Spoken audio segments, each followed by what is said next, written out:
Assalamualaikum dan salam sejahtera to the judges.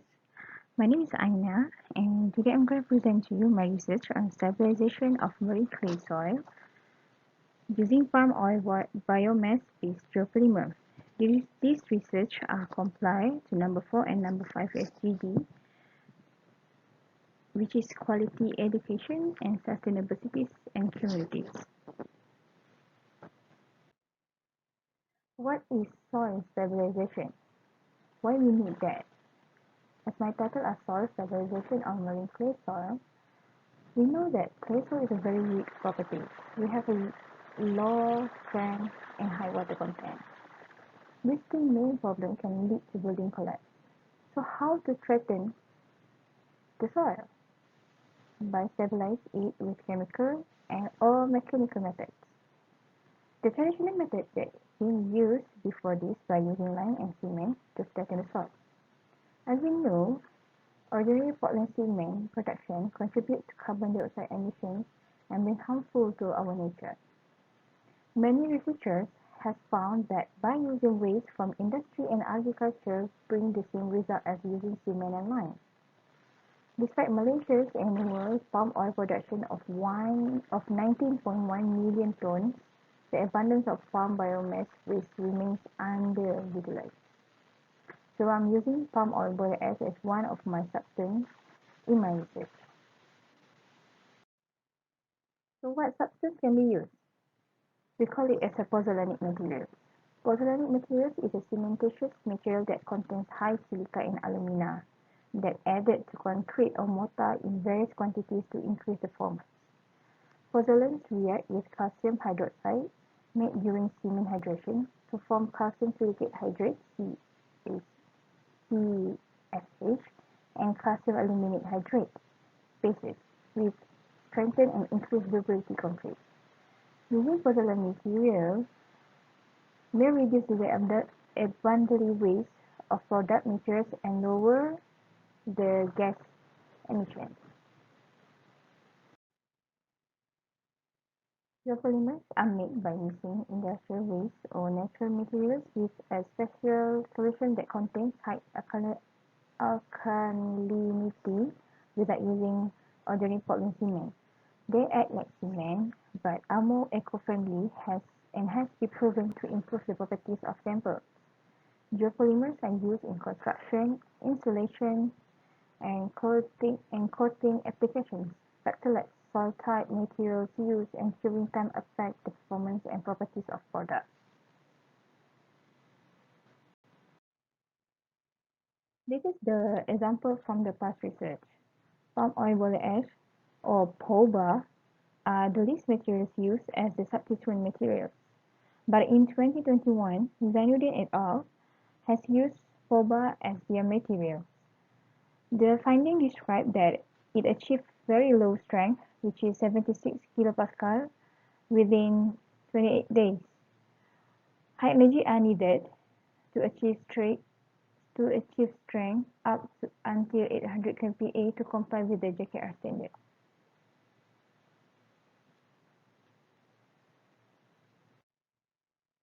These are the materials and methods that I'm using in my research. The clay soil that I'm using are collected from the Kuala Perlis, and the soil collected is dry in the oven for 48 hours at 105 degrees Celsius. After drying, the soil is ground by using the LA abrasion machine.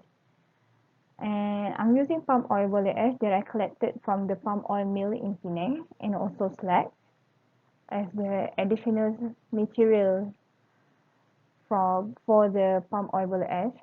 And two types of alkaline activator that I'm using is sodium hydroxide and also sodium silicate.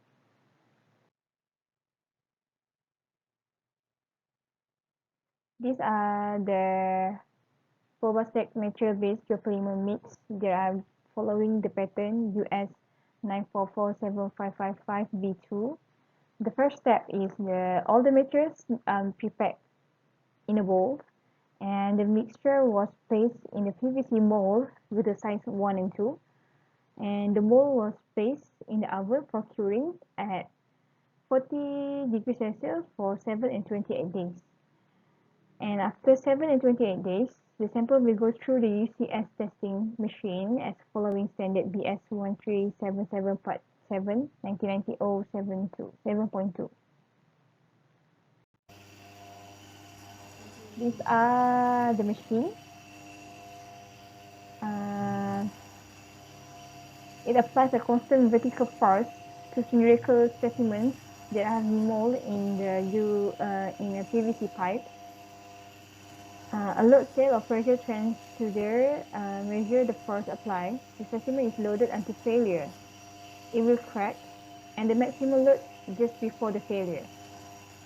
Divided by the specimen cross-sectional areas. As you can see from the video, once the force are applied until the maximum force, it will crack.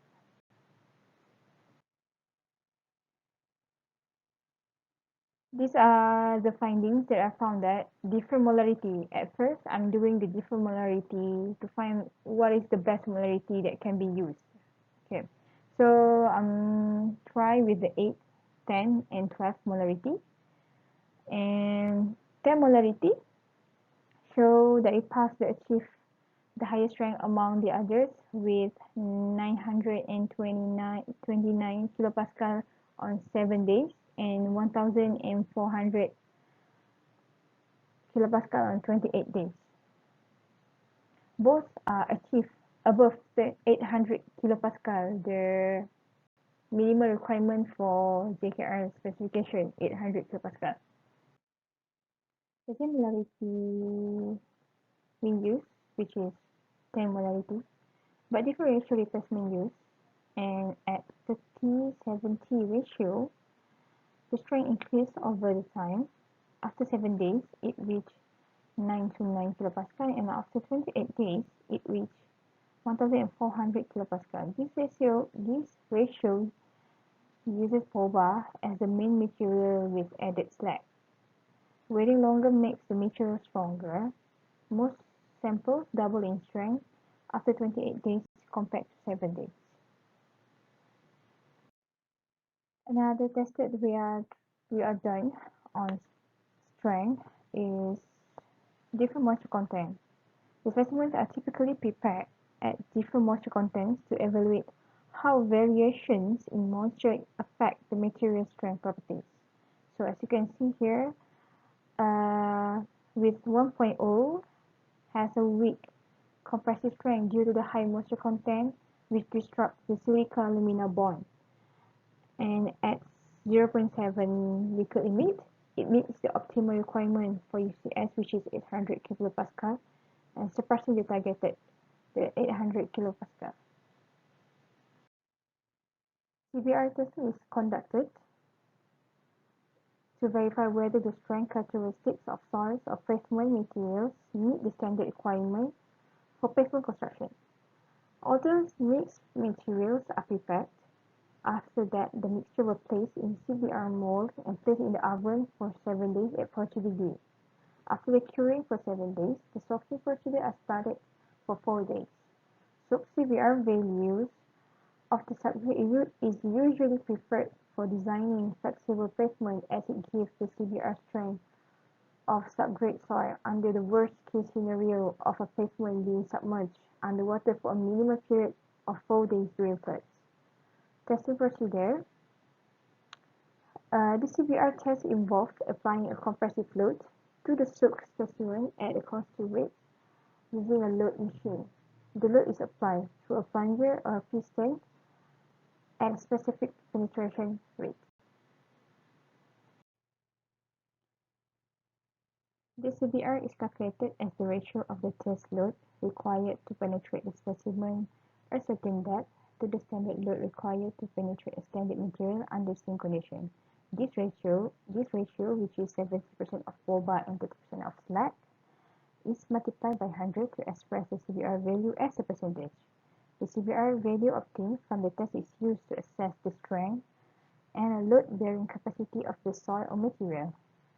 It is compared to design criteria and standard specified for pavement construction to determine its suitability for use as subgrades or base material. In the table, here show that JKR certification say that not less the CBR value must not less than 30%. So we are achieved at 2.5 penetration, 34%, which is above the minimum requirement of JKR specification. Here are the scanning electron microscope SEM method. The first image shown the sample placed on the holder and loaded into the SEM chamber to evacuate and create a vacuum.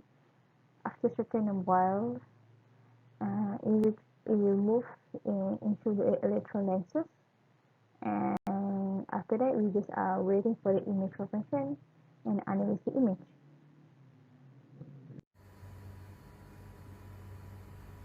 Here is the video that shows the SEM imaging process.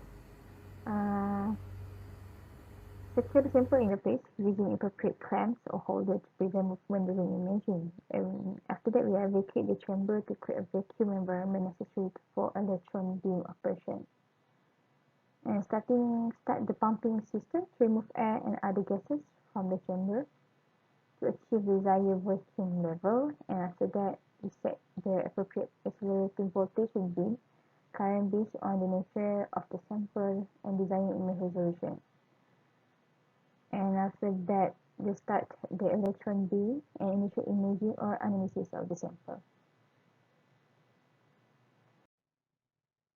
Here are the results that we have achieved from the SEM imaging. So 70-30, the best geopolarization effect was shown, where fewer unreacted particles could be seen as compared to 80-20. The sample show more densified with geopolymer matrix form, thus increasing the strength.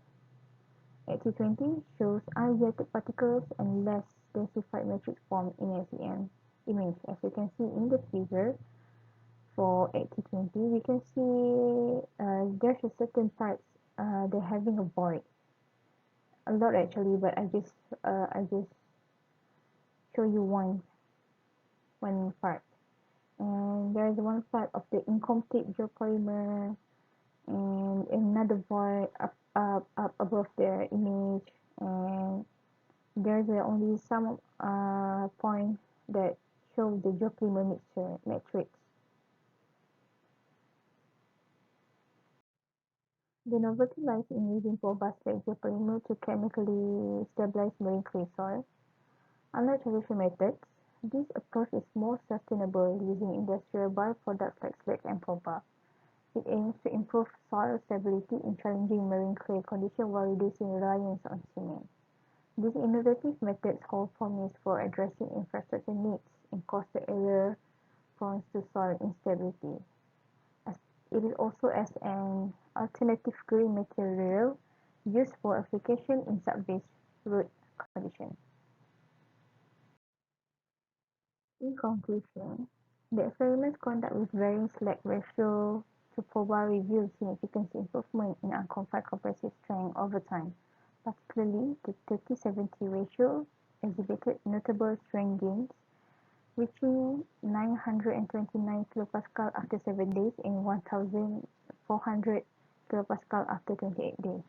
This ratio represents proba as the primary material with slag addition, underscore the effectiveness of longer curing periods in enhancing material strength.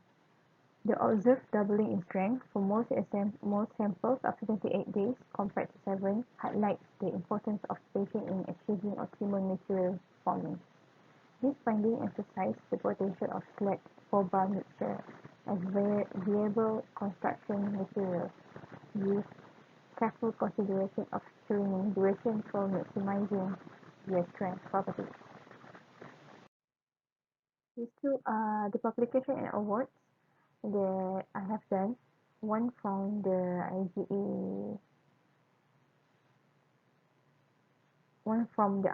in 2023, and another one from the Proceeding of Postgraduate Colloquium 2033.